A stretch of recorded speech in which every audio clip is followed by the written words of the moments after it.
ବର୍ତ୍ତମାନ ସମୟରେ ପାଣିପାଗର ଅପଡେଟ୍ ଯାହା ଅଛି ବଙ୍ଗୋପସାଗରରେ 23 ତାରିଖ ବେଳକୁ ଲଘୁଚାପ ହେବାର ସମ୍ଭାବନା ଅଛି। 21 ତାରିଖ ବେଳକୁ ଦକ୍ଷିଣ ଆଣ୍ଡାମାନ ସାଗର ଏବଂ ତାର ଆଖପାଖ ଅଞ୍ଚଳରେ ଘୂର୍ଣ୍ଣିବଳୟ ସୃଷ୍ଟି ହେବାର ସମ୍ଭାବନା ମଧ୍ୟ ଅଛି ଏବଂ ଯାହା ଜଣାପଡୁଛି 23ରେ ଲଘୁଚାପ ହେବ। ତେବେ ମୋ ସହିତ ଅଛନ୍ତି ସନ୍ଦୀପ ପଟ୍ଟନାୟକ ପାଣିପାଗ ବିଶେଷଜ୍ଞ। ସାର୍ ଆପଣ କଣ କହିବେ ଲଘୁଚାପର ପ୍ରଭାବ କିଭଳି ରହିବ? नमस्कार। हाँ, वर्तमान आमर जो घूर्णिबल लघुचाप क्षेत्र सृष्टि हबार संभावना रोचे दक्षिण बंगोपसागर से घनीभूत भी हबार भी संभावना रोचे अवपात क्षेत्र पारे तार जो मेजर प्रभावटा विशेष प्रभावटा लगुच मते तमिलनाडु दक्षिण आंध्र प्रदेश ये अंचलटा लगुच बेसी प्रभावित हबार संभावना रोचे वर्षा पर्सपेक्टिव रे। तापरे भी आम जो ओडिशार दक्षिण जो जिला माने अछंती कि उपकूल जिला माने अछंती बहुत आंशिक रूपे बादल रही पारे, बहुत लाइट रेन रही पारे। ओडिशा मते कहीं लागुनी विशेष किसी प्रभाव ए सिस्टम रो पाइबो। मेजर प्रभावटा लागुची तमिलनाडु आंध्र प्रदेश जो पार्श्ववर्ती राज्य माने अछंती जेमती कर्नाटक केरल वर्षा पाइबार संभावना रहउची। किंतु ता प्रभाव रे ओडिशा परिप्रेक्षी देखिले 24 तारीख परे परे हमर जो कोल्डनेस जो विंटर तापमात्रा जो सर्वनिम्न तापमात्रा वर्तमान जो नेक्स्ट 3 दिन आसुची टिके शीत रहिबो, टिके अधिक शीत भी रहिबार संभावना रहउची। आ तापरे ए 3 दिन शीत अधिक रहइबो। आज्ञा जो 20 आज रु नै कि आपण 23 तारीख चलन सर्वनिम्न तापमात्रा टिके कम रहिबो, तेणु टिके बेसी शीतर अनुभूत हबो। 25 तारीख परे परे से पुणी से जो सिस्टम रो प्रभाव स्थल भाग रे देखा दबो।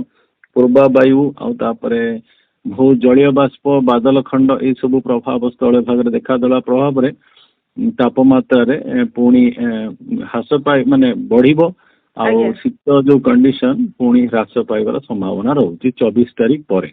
24 तारीख पर शीतर प्रभाव कमिबो। तेबे ओडिशा उपरे केमिति कोन प्रभाव पड़िबो? वर्षार प्रभाव केते कोन रहइबो?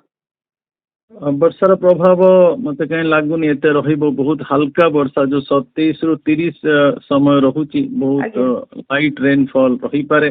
कारण दीटा जिंस उपरे सेटा आमे वर्तमान 20 रो अछु, आमे कथा होछु कोन प्रभाव रहिबो 27 रु 30 टिके डिफिकल्ट कहिबा। किंतु मोटा मोटी लागुची आंध्र प्रदेश और तमिलनाडु आदि बेसी प्रभावित हम। ओडिशा को भी टिके आंशिक प्रभाव बादल खंड हल्का वर्षा रहिबार संभावना रहउची। किंतु देखिबा जे सिस्टम टा नेक्स्ट 3-4 दिन रे केते घनीभूत होउची आउ टिके ऊपर अक्षांश को आसुची कि नहीं। यदि से तळ अक्षांश रहिबो ताहले ओडिशार प्रभाव बहुत कमी जिवो।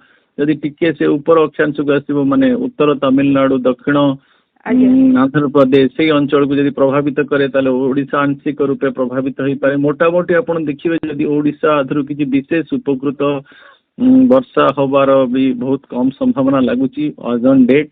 किंतु शीत प्रभावटा डेफिनेटली सेटा प्रभावित करिबा और शीतर जो अनुभूतिटा नेक्स्ट 3 दिन टिके आमे अधिक शीत अनुभूति करिबा। तापर शीतर प्रभाव कमिबो, ए जो जलीय बाष्प सिस्टम स्थल भाग आड़को आनिबो।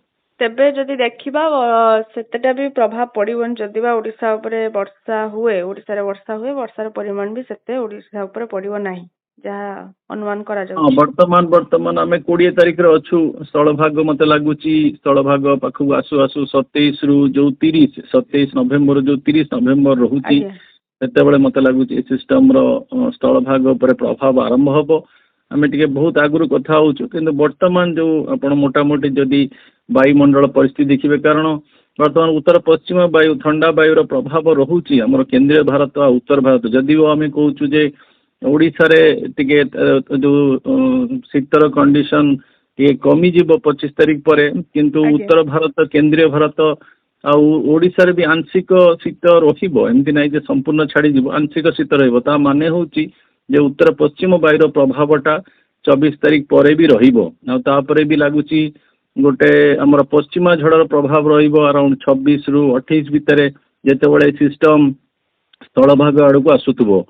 ता सहित भी लगुच आमर जो म्यांमार अंचल जो गुरुचाप क्षेत्र अच्छी से उत्तर आड़ को भी आसीबा पई कि टिके रेजिस्ट करिवो एई सब कारण लागुची जे जो सेंटर ऑफ एक्शन टा हमर तमिलनाडु आ दक्षिण आंध्र प्रदेश से अंचल रे मते लागुची सीमित होइक रहिबार बहुत संभावना रहउची किंतु सिस्टम टा केते बड़ एरिया रे तार बादल खंड सृष्टि करूची आ केते उत्तर अक्षांश को आसुची वर्तमान लागुची ओडिशा आदर संभावना बहुत कम प्रभावित हबा आमे किंतु आउ टिके अपेक्षा करिबा किंतु वर्तमान लागुची ओडिशार प्रभाव ओडिशा ऊपर प्रभावटा बहुत मिनिमल रहिबार संभावना रहउची। आज्ञा सर बहुत बहुत धन्यवाद सर।